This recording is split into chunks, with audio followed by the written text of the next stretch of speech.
في كل سنة بيحتفل العالم يوم 14 فبراير بعيد الحب أو عيد الفالنتاين، وتلاقي الشوارع كلها أحمر في أحمر، هدايا وقلوب حمراء ودباديب وكروت حب، وكله بيقلد بعض. ما الحب يا جماعة موجود طول السنة، اشمعنى يعني اليوم ده بالتحديد؟ ده حتى المسلمين يا جماعة احنا أعيادنا عيد الفطر وعيد الأضحى بس، مفيش حاجة اسمها عيد حب. خليك منفتح بقى، ما تبقاش مقفل، وهاتلي هدية وقولي هابي فالنتاينز داي. طب خليني احكي لك القصة الحقيقية المرعبة للفالنتاين ده، واللي هتخليك تغير رأيك خالص، وانت اللي هتجيب لي هدية. هسألك الأول سؤال، ايه علاقة الحب باللون الأحمر؟ الأحمر مش بس بيعبر عن الحب والرومانسية والورد، الأحمر كمان لون الدم والغضب والعنف، صح؟ يعني لون بيمثل النقيضين، الحب والعنف.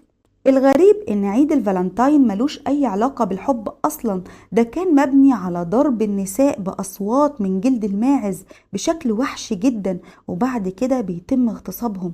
تخيل، بدايته تاريخيا هتصدمك. يعني لو بحثت في جوجل وكتبت عيد الفالنتاين هيطلع لك صورة ديبة بترضع طفلين من البشر. طب ايه دخل الديبة دي كمان بعيد الحب؟ وليه اسمه عيد الفالنتاين؟ مين فالنتاين ده؟ بص يا سيدي، بداية كل الأعياد اللي بيمارسوها الغرب دلوقتي هي كانت في الأصل عبادات وثنية، كانت موجودة زمان، ولما دخلت النصرانية خدوها ونموها واحتفلوا بيها، زي عيد الكريسماس اللي اتكلمنا عنه في حلقة فاتت.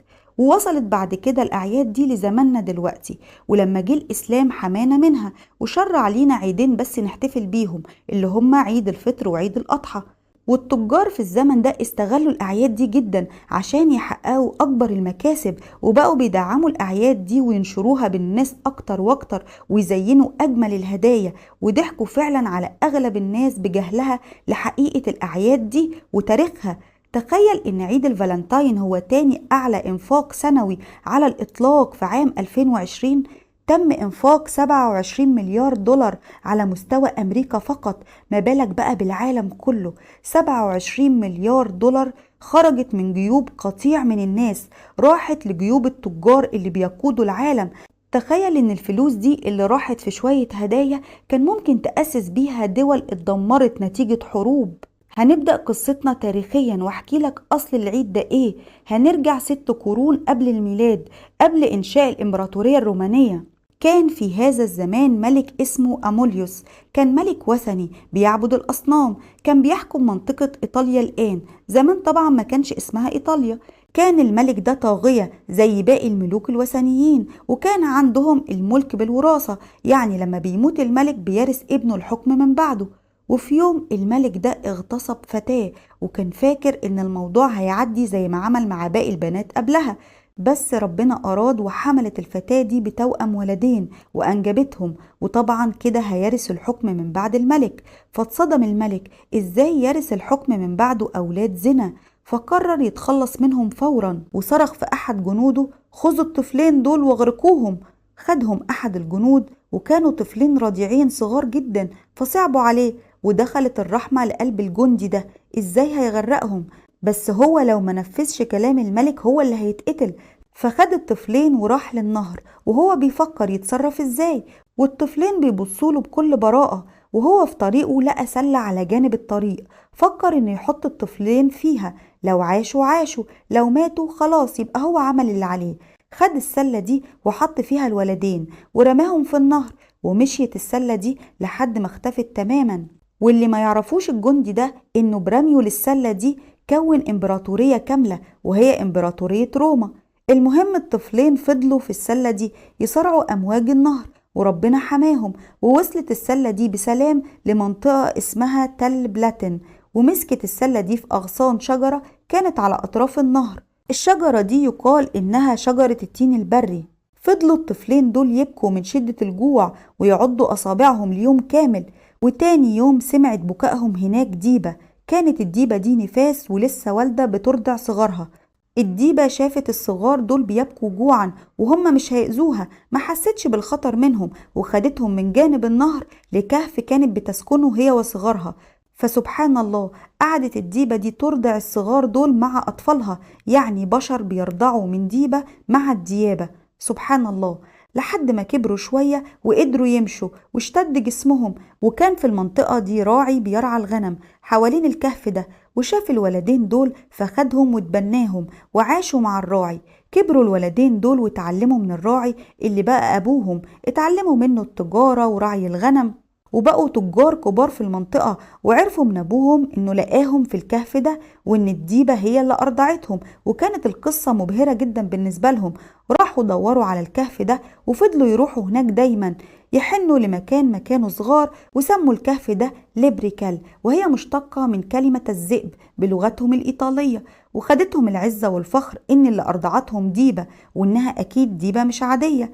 كانوا تجار كبار فقرروا يذبحوا الذبائح ليها عرفانا بفضلها عليهم، اللي حافظت على حياتهم ونجتهم من الموت. وكان ذبحهم للخروفين دول بيوافق شهر فبراير، وبقت عادة للرجلين دول في كل شهر فبراير يروحوا يذبحوا لهذه الديبة كنوع من التقديس. وطقوسهم ما كانتش مقتصرة على الذبح فقط، كانوا بيذبحوا القربان وبعدين بيلطخوا جسمهم بدم هذا القربان.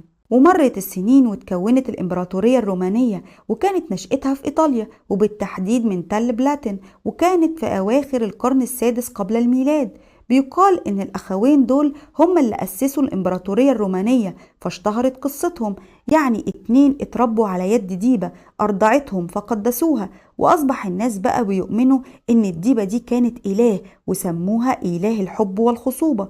وكان عندهم آلهة كتيرة زي إله الحرب وإله المطر وإله الرعد وكتير من الأوثان، فبقى عندهم الإله ليبريكال إله الحب والخصوبة. وبقوا بيحتفلوا في منتصف شهر فبراير كنوع من العبادة والقربان لإله الحب ليبريكال، وبالتحديد من يوم 13 ليوم 15 فبراير. لكن طقوس احتفالهم كانت بشعة لأنهم كانوا وثنيين. أول حاجة كانوا بيجيبوا زي جرة كبيرة ويحطوا فيها أسماء بنات المنطقة. بعد كده بيروحوا لكهف ليبريكال أو كهف الديبة، وكانوا بيذبحوا هناك خروفين وكلب. ابتدعوا فكرة ذبح الكلب دي مع الخروفين. بعد كده الرجال دول بيخلعوا ملابسهم ويغتسلوا جسمهم كله بدماء هذه القرابين اللي بيذبحوها، وبيسلخوا جلود هذه القرابين وبيعملوا من جلودها أصوات للضرب، أصوات طويلة جدا. بعد كده بيروحوا على الجرة اللي فيها أسماء البنات اللي عملوها في الأول، وكل راجل منهم يحط إيده في الجرة ويختار اسم بنت، والبنت دي ستجلد بالصوت ثم تغتصب. يا الله على الجهل! وده كده كنوع من التقديس لهذه الآلهة إله الحب والخصوبة ليبريكال. بيفضل الحال كده، كل راجل منهم يختار بنت يضربها بالصوت ويغتصبها لحد ما ينتهي الاحتفال وطقوس الاحتفال الغريبة للإله ليبريكال. المهم اليوم ده كان يوم كله أحمر، دم وكرابين وضرب واغتصاب. المنطقة بتتغطى بالدماء كلها، بتبقى أحمر. كل ده لإرضاء إله الديبة واللي بيرضع منها أطفال، كل ده عشان صنم. الحمد لله على نعمة الإسلام. مرت السنين وبعث الله سبحانه وتعالى عيسى بن مريم عليه السلام.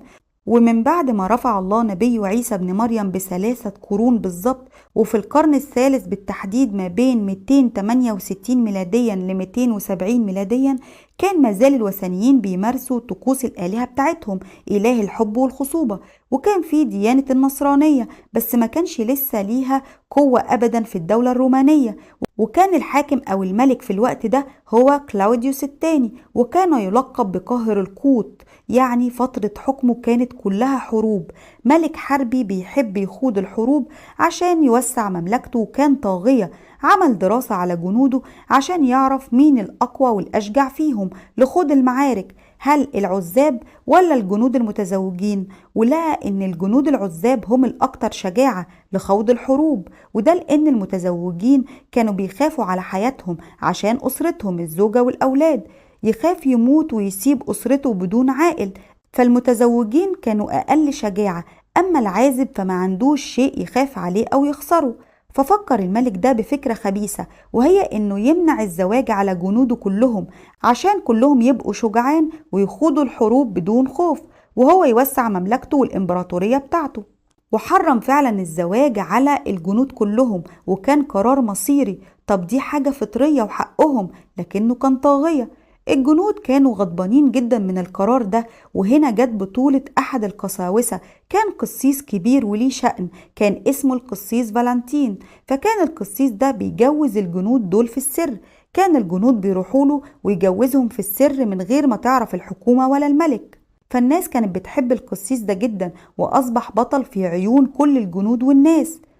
لكن للأسف عرف بعد كده الملك بأمر هذا القسيس، واتسربت المعلومات عنه وعرفوا مكانه وقبضوا عليه وحكموا عليه بالإعدام مباشرة. تم إعدام القسيس فالنتين يوم 14 فبراير بالظبط. تم إعدامه قدام كل الناس عشان يبقى عبرة لغيره، وكانت ردة فعل الشعب مختلفة عن اللي ظنه الملك. بقى فالنتين بطل، واللي ما كانش بيحبه بقى بيحبه بعد ما عرف قصته، وبقى الناس يحتفلوا في منتصف فبراير بفالنتين البطل. لكن منتصف فبراير كان بيوافق احتفال تاني، وهو احتفال وثني لبريكال إله الحب والخصوبة، وكان احتفال الوثنيين أحمر تماما. فكان النصارى بيحتفلوا بفالنتين والمنطقة كلها مليانة بالدماء أحمر فأحمر، بس الكل مبسوط وبيحتفل لوحده بالاحتفال بتاعه. والحكومة كمان كانت وثنية. وفي عام 286 ميلاديا استطاعت بقى النصرانية إنها تصعد للحكم لأول مرة، وبقت النصرانية تحكم الإمبراطورية الرومانية. وهنا انقلبت الأعياد، أصبح للنصارى اليد العليا على الوثنيين. وفي الفترة دي اندمجت كتير من الأعياد بالنصرانية، منها الكريسماس برضو، واللي عملنا عنه حلقة من فترة واسيبها لكم فوق دلوقتي في الآي لو حابين تشوفوها. صار الاحتفال بهذا القسيس فالنتين أكتر شهرة بين الناس كلهم. الإمبراطورية الرومانية واللي كانت نصرانية في الوقت ده اختارت منتصف فبراير كعيد رسمي يسمى فالنتين، احتفالا بهذا القسيس فالنتين وبإله الحب والخصوبة لبريكال. يعني دمجوا العيدين مع بعض وأخدوا لون الدماء واللي كان بيغطي الشوارع في الوقت ده كرمز للحب، واللي لحد دلوقتي الحب بيرمز ليه باللون الأحمر. فلا يغرك إن عيد الفالنتين هو عيد مستحدث، لأ، هو عيد وثني قديم جدا، وكان مبني على تعذيب النساء للأسف. فلو انت عربي ومسلم وبتحتفل لسه بالعيد ده، فانت لازم تراجع حساباتك تاني. ولو ما كنتش تعرف، اديك عرفت القصة كاملة والحقيقة التاريخية لعيد الفالنتين.